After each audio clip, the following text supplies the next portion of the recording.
Aray ko. Ay! Ay, Johnny! Ano meron? Si Jenny. Ay, wala siya eh. Alam mo ba kung saan siya pumunta? Ay, hindi kami nag-abot kaya wala akong idea eh. Ba't di mo na lang i-text? Hindi na tinatawagan ko kanina pa eh. Hindi naman sumasagot eh. Ah, ganun ba? Eh di, antayin mo na lang siya, baka pauwi na rin yan. Tapos, handa na kita ng merenda. Okay.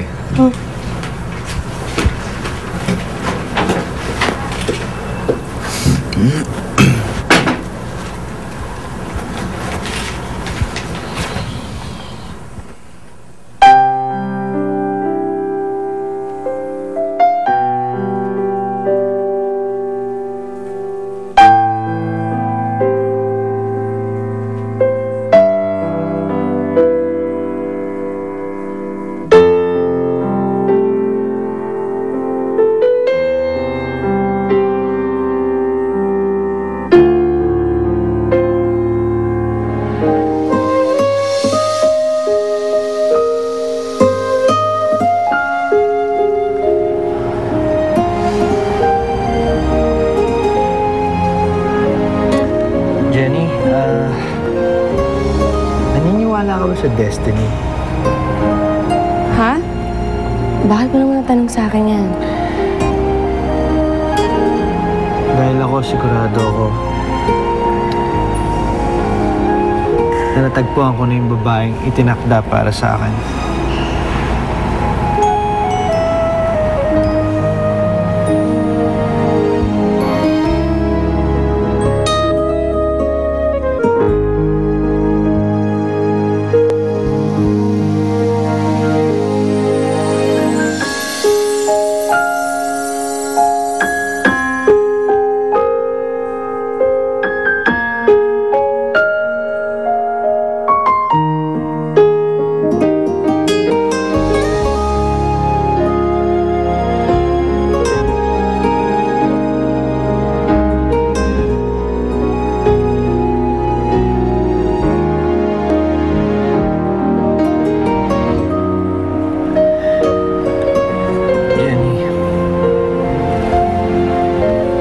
Jenny Cruz.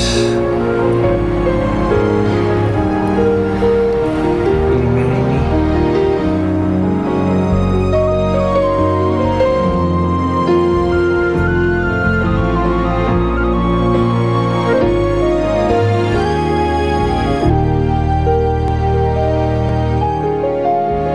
Gustuhin ko man sabihin sa'yo ang lahat ng nararamdaman ko.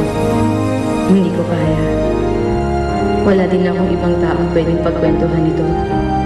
Kaya dito ko na lang dinadaan. Hindi ko na kasi kayang itago to sa sarili ko.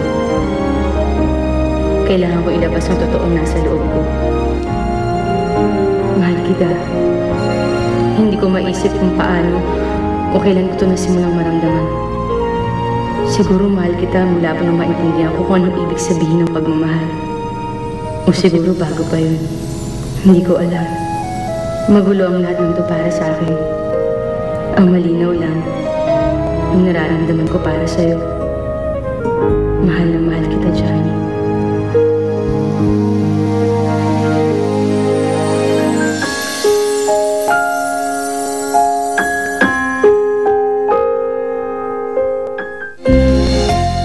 Okay din to si Jenny, no? May pakinabang rin pala. Niyaya siyang pakasalan ng angle na yun. Alam niyo, tita, kailangan niyo ako samahan ngayon. Ipapakita ko sa inyo, tita, kung anong klaseng babae yan. A good-for-nothing gold digger. Eh, ayaw nga nung nanay. Napakababa ng tingin niya kay Jenny. Bakit ba siya ang kinakampihan niyo? Akala ko ba anak niyo pa rin ako? Pero anak ko rin si Jenny. At hindi ako papayag na inaagalabyado siya ng mga babaeng kagaya niyan. Tatanggalan kita ng lahat ng karapatan sa lahat ng negosyo ko. And I will disown you and you will have nothing. Siguro nagtataka kayo kung ano yung ginagawa ko dito. Pwede bang kunin niyo na lang uli si Jenny? Ampunin niyo siya. Sinabi niya ba kung anong kailangan niya sa akin? Umalis nga agad. Nakita niya yung sulat mo para sa kanya.